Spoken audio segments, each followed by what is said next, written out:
Obrigado, senhor presidente. Eu agradeço aos dois professores pelas valiosas contribuições que trouxeram.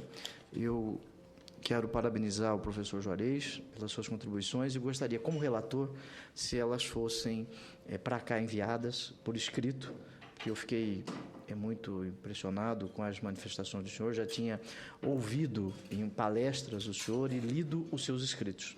Quero parabenizá-lo. Muitas destas contribuições que o senhor nos trouxe aqui hoje, outros senadores, além do senador Aloísio, já nos trouxeram como emendas ao projeto. 500 emendas, né? Já analisamos. Além de contribuições de várias associações. Sim, é uma responsabilidade muito grande. Eu gostaria de indagar ao senhor, e depois eu faço ao professor Rogério Sanches, na opinião do senhor, o sistema de progressão de regime no Brasil. Este sistema de progressão, ele é adequado ao momento constitucional que nós vivemos?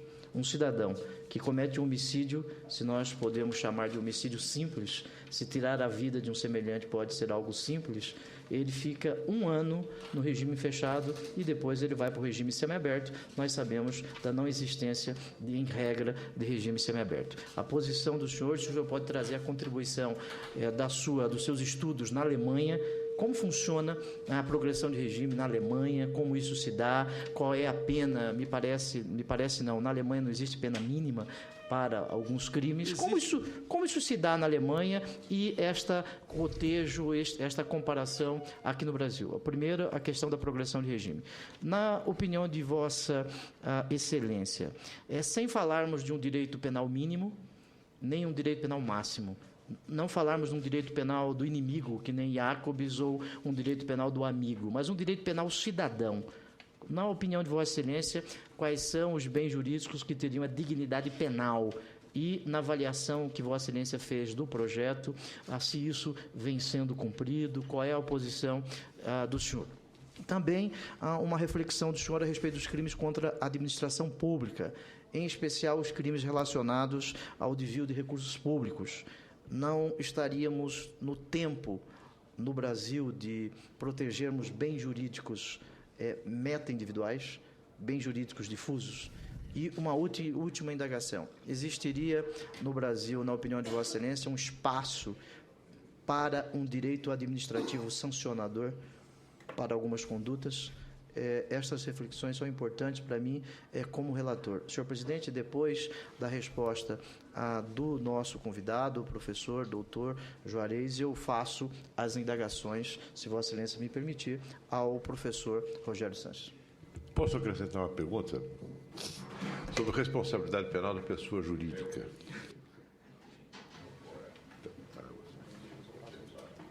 Aí, se o senhor me permite, depois eu faço. Claro. Senador Pedro Táxi, eu fico muito honrado com o seu questionamento e espero estar à altura para responder aí, enfim, os problemas que foram levantados. A primeira questão é essa da execução das penas. Isso é um problema universal.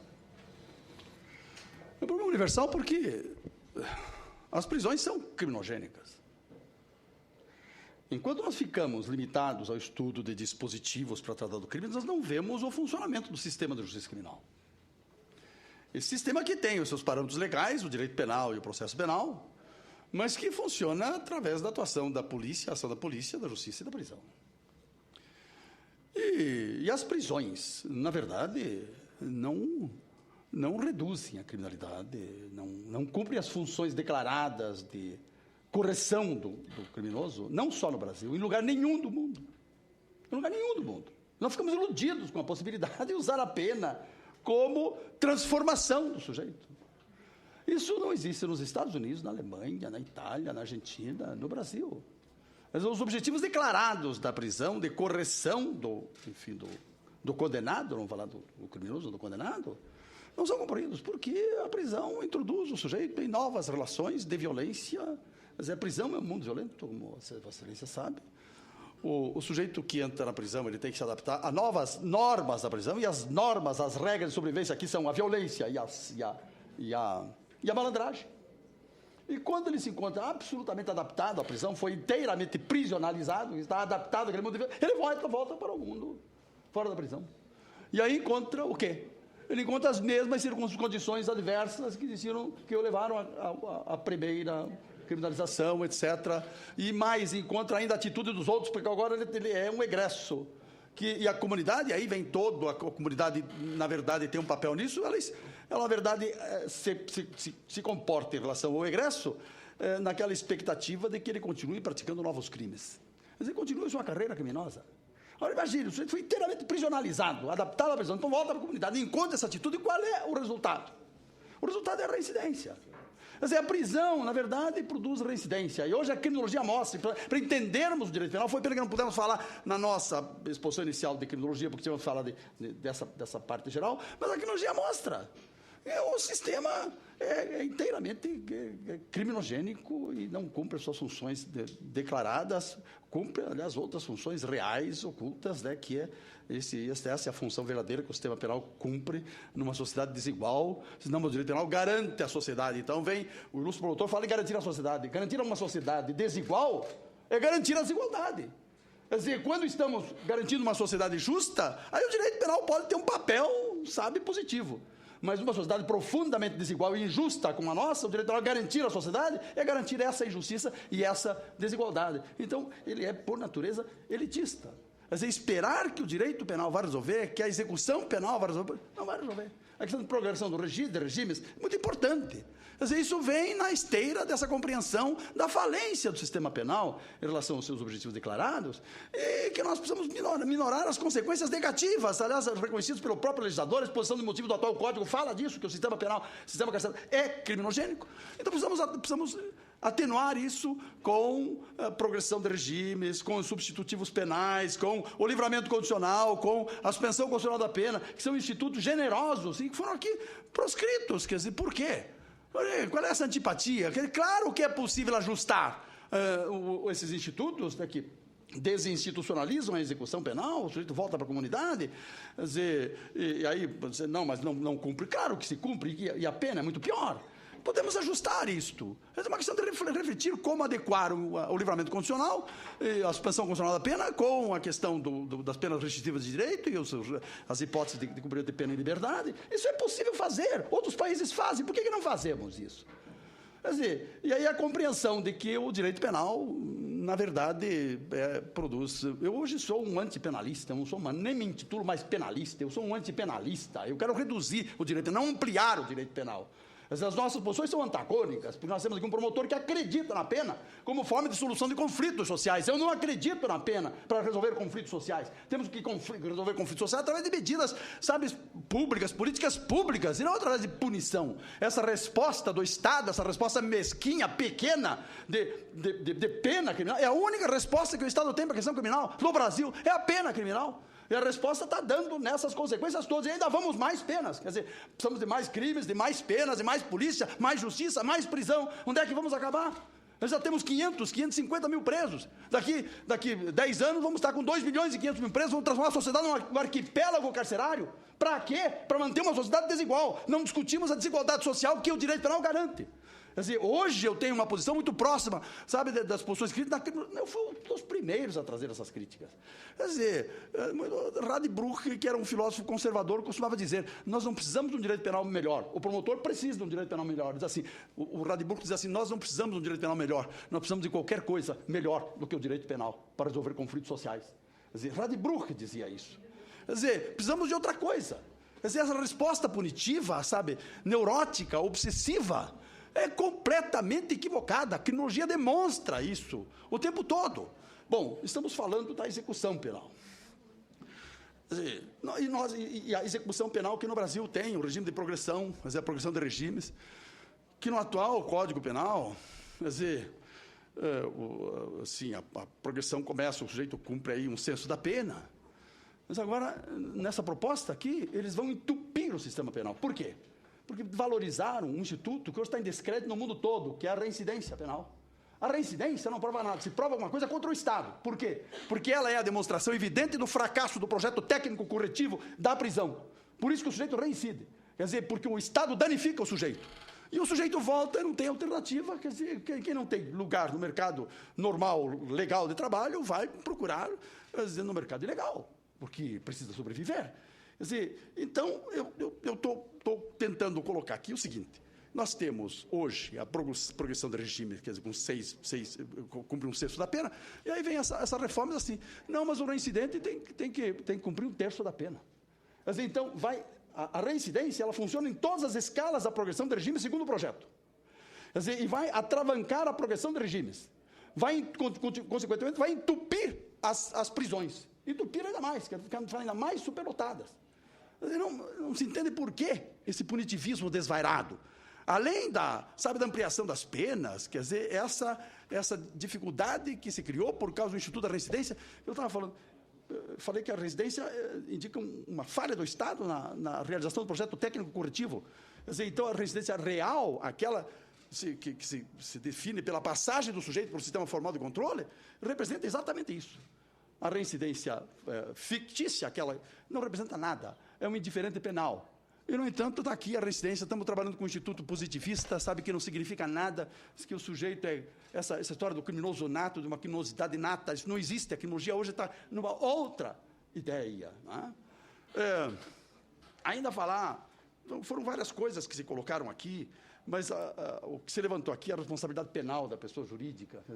Essa é uma questão, sabe, discutida internacionalmente, e que, infelizmente, nós adotamos o modelo francês, copiamos mal o modelo francês, e o modelo francês foi a primeira experiência, digamos, europeia, digamos, assim, continental europeia, porque então antes era só a Inglaterra, enfim, os Estados Unidos, o Japão, que introduziu a responsabilidade penal da pessoa jurídica. Nós copiamos isso e copiamos mal.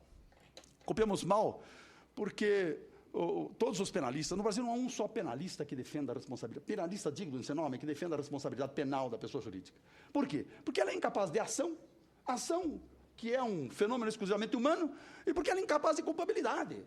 Quer dizer, não temos, porque todo o direito penal é baseado na psicologia individual. A psicologia individual, em dolo e imprudência, são fenômenos psíquicos. E onde é que existe isso na imprensa? Digamos, na empresa, onde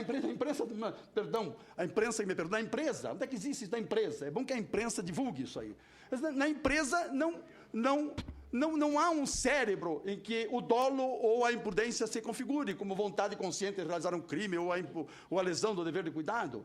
Não, mas temos ação humana, que é uma coisa, e outra coisa é ação institucional. Isso é uma bobagem. Que ação institucional? Não, o sujeito é ação da empresa. Isso é criar uma coisa que não existe. É ampliar o direito penal em relação à empresa. Não é preciso que se entenda. Não é que eu defenda a impunidade da empresa, não. Vamos prover a responsabilidade da empresa por outras formas, as formas que são compatíveis com ela, a responsabilidade civil, a responsabilidade administrativa, com sanções gravíssimas, que são muito mais sentidas, econômicas para a empresa, do que punir. E continua-se com o sistema anterior. Isso eu acho que foi um equívoco, e acho até que é inconstitucional, porque a Constituição, de fato, não autorizou a criminalização das empresas, e o legislador se assodou e aprovou isto. E agora nós temos um problema seríssimo, porque não temos como fundamentar essa responsabilidade. Quer dizer, e países que adotaram, os Estados Unidos, estão cheios de dedos para fundamentar a responsabilidade penal da pessoa jurídica. Então, se podemos criar aí sim, entra aquela proposta do senador, quer dizer, um direito penal sancionador, quer dizer, um direito administrativo sancionador, quer dizer, com outros fundamentos, com outras medidas, mas que não é o nosso direito penal, porque esse direito penal das empresas aqui vai criar um problema para o indivíduo, sabe, para aquele que é realmente, digamos, a clientela do sistema penal. Vamos flexibilizar conceitos, e aí, flexibilizando conceitos, nós vamos ampliar a punição. Quer dizer, isso não é possível. O que temos que fazer, então, é um estatuto próprio para as empresas, estabelecer a responsabilidade jurídica das empresas, civil, administrativa, mas penal não é possível. O direito penal foi historicamente pensado, é fundado, ele se funda na subjetividade, no psiquismo do sujeito. Aí não é possível. Não podemos mudar as coisas, né? E, por último, não sei se falaram aqui do princípio da insignificância, se era para dizer alguma coisa sobre isso. O princípio da insignificância é um princípio muito generoso. Na verdade, quer dizer o seguinte, quando pequenas lesões de bens jurídicos não vão mobilizar o Estado todo. O Estado todo.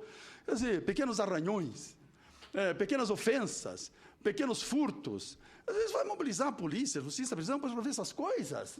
Aqui, o princípio de significância significa que há um desvalor aqui, digamos, do resultado que é mínimo, que não interessa para o caso.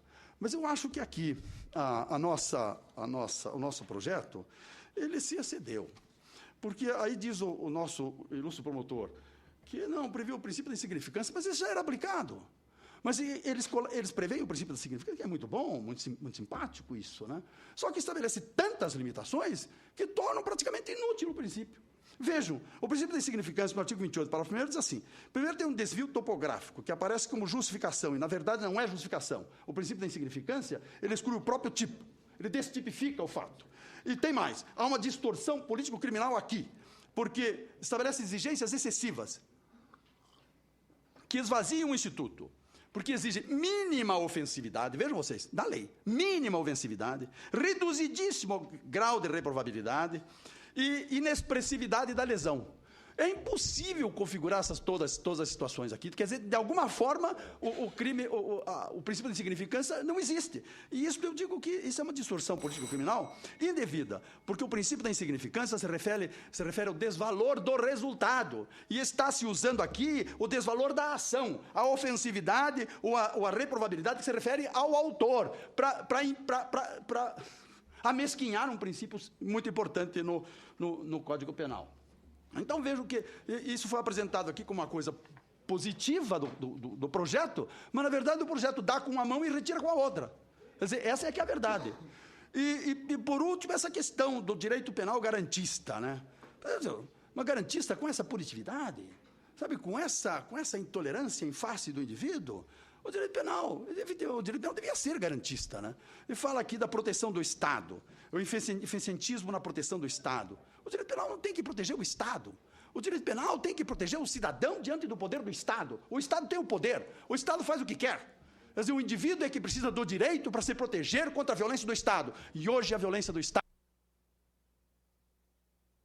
ponto de vista do executivo, eu acho todas as polícias, sabe, estão aí nessas invasões, enfim, de áreas pobres, como, por exemplo, o alemão, sabe, instituindo um estado de sítio ali para aquela população pobre que vive uma situação de violência, matando pessoas. Quer dizer, nós estamos vivendo não apenas, quer dizer, e essa é a questão que a criminologia nos mostra, não apenas um período de encarceramento em massa da população pelo Estado, mas um período de matança em massa da população pelo Estado. E eu, quando estou falando do Estado aqui, eu estou falando do Poder Executivo, e especialmente do Poder Executivo estadual. Quer dizer, a Polícia Federal, né, age em outro nível, mas também atua nessas invasões, também atua a Polícia Federal, a Polícia Estadual, Civil, Militar, as polícias municipais, né, as Forças Armadas, quer dizer, o Exército, a Marinha, a Aeronáutica, sabe, contra o povo. Quer dizer, eu fico alarmado com isso. Nós estamos vivendo um período muito difícil, e seria bom que essa Casa de Leis refletisse também sobre isto, quer dizer, sobre essa matança da população que o Estado está cometendo. Depois aparece nos autos de resistência, como se o estrito cumprimento do dever legal legitimasse esse tipo de ação. Quer dizer, é isso que leva essa ampliação do direito penal, esse punitivismo desbragado, sabe, que dominou esse projeto. Eu não nego que a comissão tinha intenções de boa vontade, etc., mas de boa vontade o inferno está cheio. Quer dizer, o fato é que ela não realizou essas boas intenções e essa boa vontade. Era isso, senador. Muito obrigado, professor. Me permita, senhor presidente. Pois não? Senador Pedro Taques. Eu, em razão do adiantado da hora, senhor presidente, eu gostaria só que o professor Rogério Sanches respondesse as mesmas perguntas que eu fiz ao professor Juarez e acrescendo, professor Juarez, o que faremos com a força normativa da Constituição, o artigo 173, parágrafo 5º, e também no que tange aos crimes ambientais, que a Constituição tem um mandado expresso de criminalização.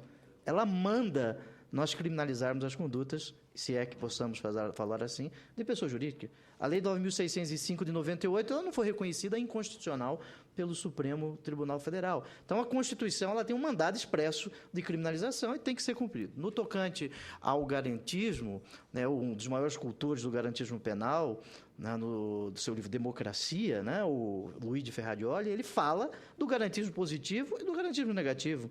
Né? Infelizmente, no Brasil, e depois eu queria ouvir a reflexão de Vossa Excelência, se ainda desse tempo, presidente, a respeito deste viés apenas negativo e o dever fundamental que o Estado tem de proteger o cidadão, tendo em conta um dos seus instrumentos, que é o direito penal.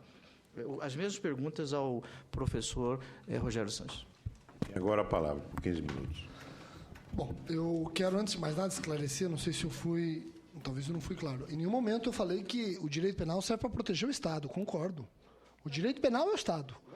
Eu falei que o direito penal ele serve para garantir o cidadão contra o Estado e garantir o cidadão de que o Estado vai agir de forma eficiente e segura.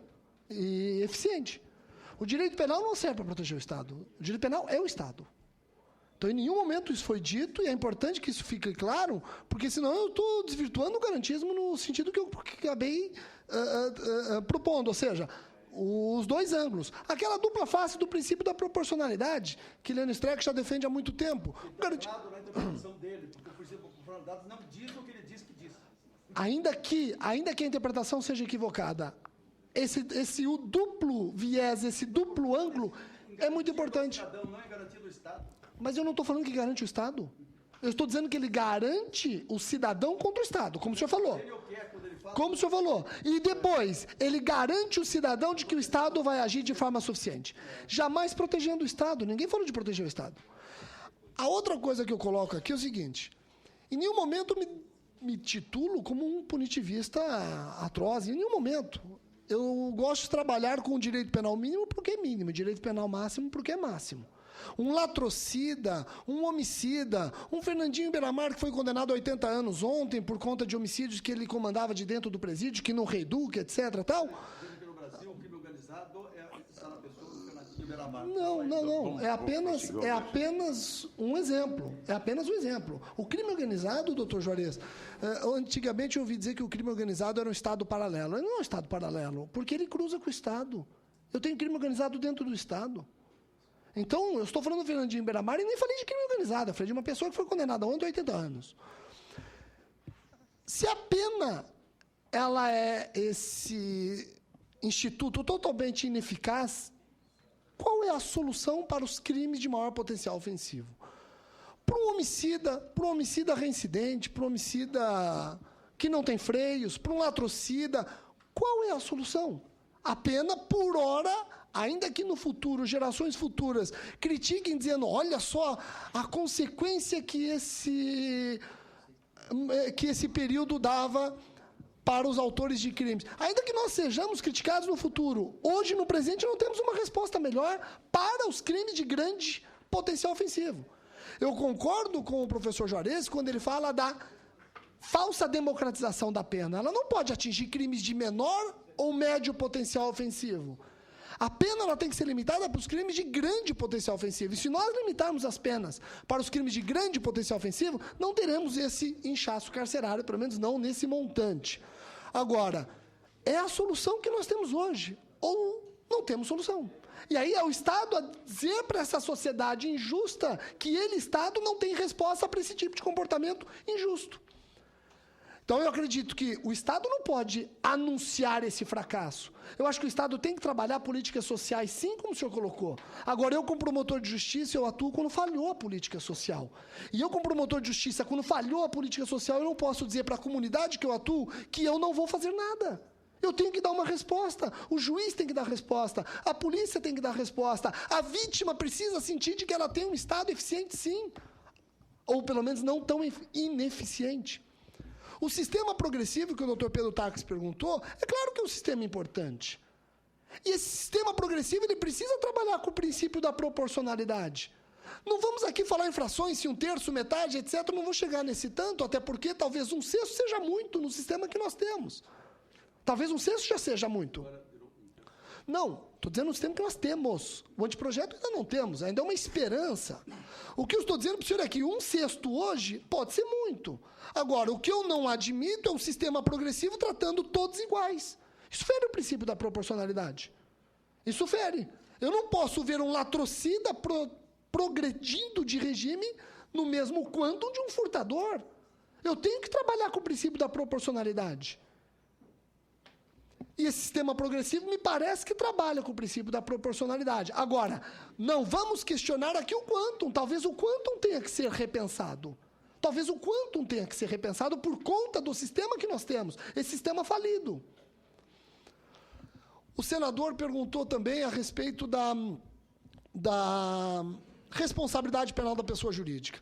É importante, o professor Juarez deixou claro que o nosso sistema é realmente uma cópia do sistema francês e copiamos pela metade, porque só copiamos a parte penal, e o sistema francês ele reformulou também o processo penal. Eu conversava antes de chegar aqui, dizendo que eu, como promotor de justiça, eu denunciei uma pessoa jurídica. Rogério, mas por que você não denunciou mais? Não tem pessoa jurídica poluidora? Eu falei, não, porque eu não denuncio mais enquanto não se estabelecer critérios para que eu possa denunciar. Porque depois que eu denunciei uma pessoa jurídica poluidora, junto com a pessoa física, no sistema de dupla imputação para alguns, Sérgio Salomão Checari, etc., primeiro entrava e surgiu no momento da citação. Olha só que detalhe que naquela época eu nem parei para pensar, vou citar quem? Quem será citado para, em nome da pessoa jurídica, ser interrogado sob pena de confissão? Ou sob pena de confissão, não, podendo confessar. Então, eu acredito que a responsabilidade penal da pessoa jurídica, senador Armando, ela é uma responsabilidade penal que tem que ser discutida, ela não pode ser ignorada, não pode ser afastada imediatamente, porque nós temos pessoas jurídicas praticando infração penal por meio de pessoas físicas. Agora o senhor diz, então vamos punir as pessoas físicas. E quem diz que é fácil nós encontrarmos dentro do nosso sistema a pessoa física autora? Eu não estou aqui defendendo nem negando a responsabilidade penal da pessoa jurídica, mas ela não pode ser descartada. Do mesmo jeito que ela não pode ser afirmada ou aplaudida 100%, ela não pode ser... Precisa ser amadurecida essa questão. Eu tenho pessoa jurídica autora de crime, sim. Sérgio Salomão Checari, quando ele escreve na monografia dele, na tese dele, Responsabilidade Penal da Pessoa Jurídica, ele faz uma sugestão muito importante. Ele fala, talvez seja o momento, e aqui Sérgio Salomão não, eu discordou um pouco do professor Juarez, seja o momento de nós rediscutirmos alguns dogmas penais. Culpabilidade, mas por que nós vamos ficar com a culpabilidade do jeito que ela é hoje? Vamos rediscutir a culpabilidade. Vamos rediscutir. Por que nós vamos simplesmente nos conformar com o que já nos é dado há séculos? Não é o momento de talvez nós repensarmos em alguns institutos? Por exemplo, vamos conformar os nossos institutos também à realidade, qual seja pessoa jurídica autora de crimes. Então, aqui eu apenas coloco essa minha opinião. Nós não podemos descartar esse importante instrumento que é a responsabilidade penal, hoje num país que ainda não temos uma resposta satisfatória para alguns crimes. E os crimes ambientais estão entre os crimes mais graves que nós vivemos hoje. É claro que estão. O senador Pedro Taques fala do crime contra a administração pública. O crime contra a administração pública, ele está sendo tratado, aqui eu falo da parte geral, eu já tinha feito referência, está sendo tratado de uma maneira muito além do que o Código Penal atua hoje. Hoje, nós só garantimos a reparação do dano, a restituição do produto do crime na progressão. O autor de um crime contra a administração pública, no direito penal, ele só está obrigado a reparar o dano ou restituir a coisa para algum benefício penal na sua progressão. O anteprojeto não. O anteprojeto trata também dessa condição para conquistar outros benefícios, como penas restritivas de direito. Isso é muito importante, senador. Isso é extremamente importante. Por quê? Porque nós estamos garantindo uma eficiente proteção dessa sociedade, ainda que injusta. Ainda que injusta, mas nós estamos garantindo. Agora, o direito penal ele não serve para trazer justiça para a sociedade. São outras medidas, como o professor Juarez falou. Agora, o direito penal tem que agir a partir do momento que tem um crime. E o direito penal não vai se isentar ao seu mistério. Com certeza, não. Tinha mais alguma indagação? Não.